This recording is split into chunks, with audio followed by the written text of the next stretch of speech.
Sean Haney here with RealAgriculture.com and Real Ag Radio. We're broadcasting today from Grow Canada in Calgary, Alberta. Is the big meeting of Crop Life Canada. And right now we're joined by Bill Greuel. He is the CEO of Protein Industries Canada. Bill, how's it going? It's going very well, Sean. Thanks for having me on. Yeah, you were also here for the CSTA meeting as well this week. It's kind of an interesting week where the entire industry gets together. There's a lot of interest in what Protein Industries Canada is doing. Give us a bit of an update. Yeah, so thanks. And it was great to be at the CSTA talking about what it is we're doing and talking about the industry excitement around the investment. So Protein Industries Canada, of course, we're one of Canada's 5 superclusters. We're investing $153 million over 5 years into the value-added processing sector. And so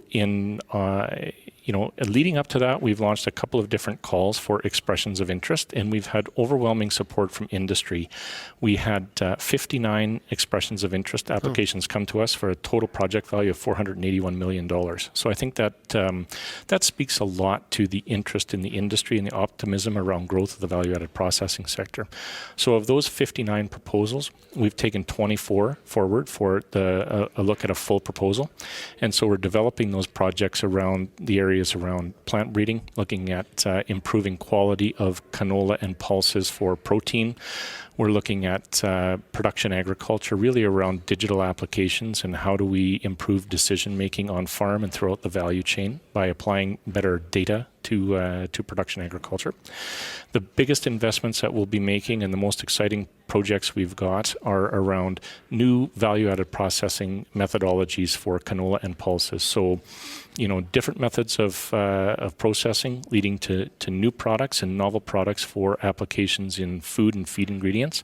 And then finally, the last area around the cell category, which is really trying to understand Canada's, I would say, value proposition in global markets and understanding what our export customers want and need out of us. So one project funded at this point is what's the time we're into year now 2 of 5? We're into year 2 of 5.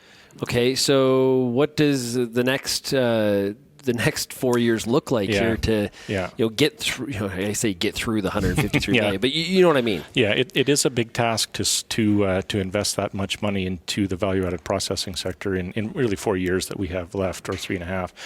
So of those 24 proposals, we've got a number of them which are approved by our independent committee, and we're just waiting on the signing of what we call a master project agreement. But that's our agreement that the parties sign around the project plan. So we'll be making a number of announcements over the next weeks and months about the projects that we're funding.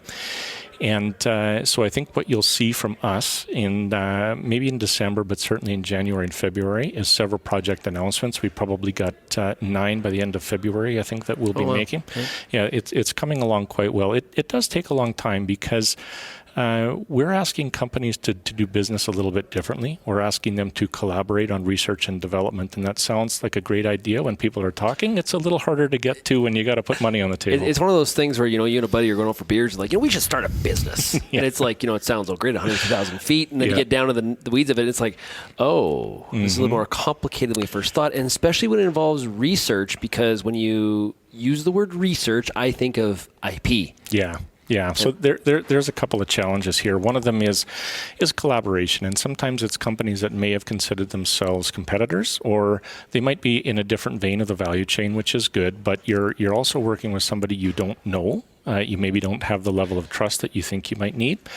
There's always questions about what intellectual property am I bringing to the table, what intellectual property are you bringing to the table, and what are we going to create, and what's the ownership structure there. Plus, we're dealing with public funds, and so we have to be highly diligent about how we're administering those public funds. Accountable, absolutely. So just be correct. Are you doing some matchmaking then, or are these companies, or are these projects coming to you like, okay, we've got this collaboration thing figured out, we know who we're going to work with, or are people coming to you saying, hey, we want to do this, do you know a teammate? Right, and I think the answer is all of the above. Okay. So we've got a couple of projects that have come to us with people that already have their collaboration sorted out, and they just got a great idea, and we're helping them develop it. But we have a project that we just approved and that will be announced here in the next little while, which is a processor in the prairies working with another organization that they met at one of our events, a matchmaking matchmaking event that we put on in Calgary. Speed dating. Speed dating, and so that's going to be a really exciting project because it's an organization that actually wasn't involved in value-added processing, but they're going to be using a waste stream from a processor in Western Canada, and so that's the kind of things we want to do. Now, the end goal here is to deploy these dollars, and long term, we have a much healthier, robust domestic processing system for proteins. Absolutely. That is the end game. And so, when we think about the investments we're making, we're looking at two different streams. One is technology projects, R&D. That's kind of what we're talking about here. But we've got a whole other set of investments we want to make around improving the competitiveness of the sector.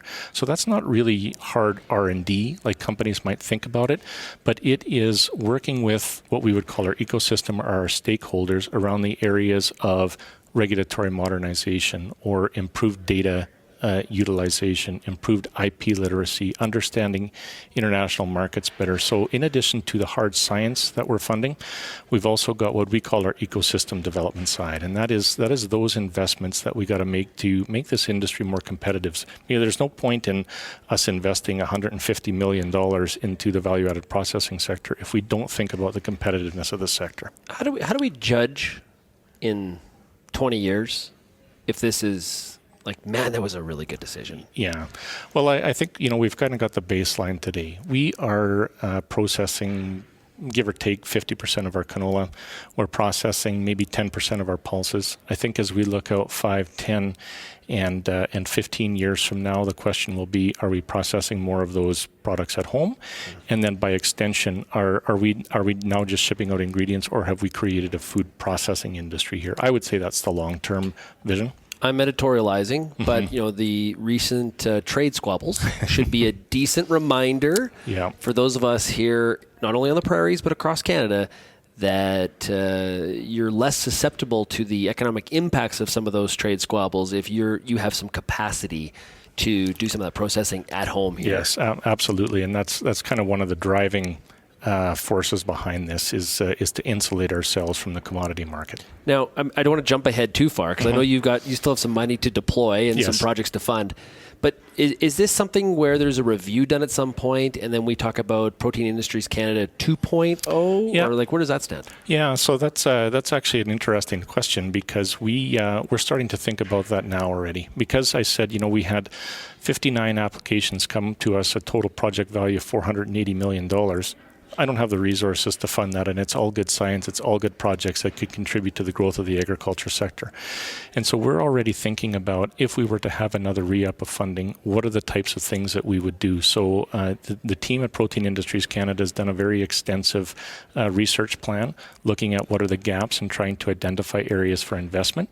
And we will soon be opening up the conversation with the Government of Canada about, because we have this demand, because we know that we need more to really grow the sector, and because we've got a robust project pipeline, should we be thinking about a re-up of funding?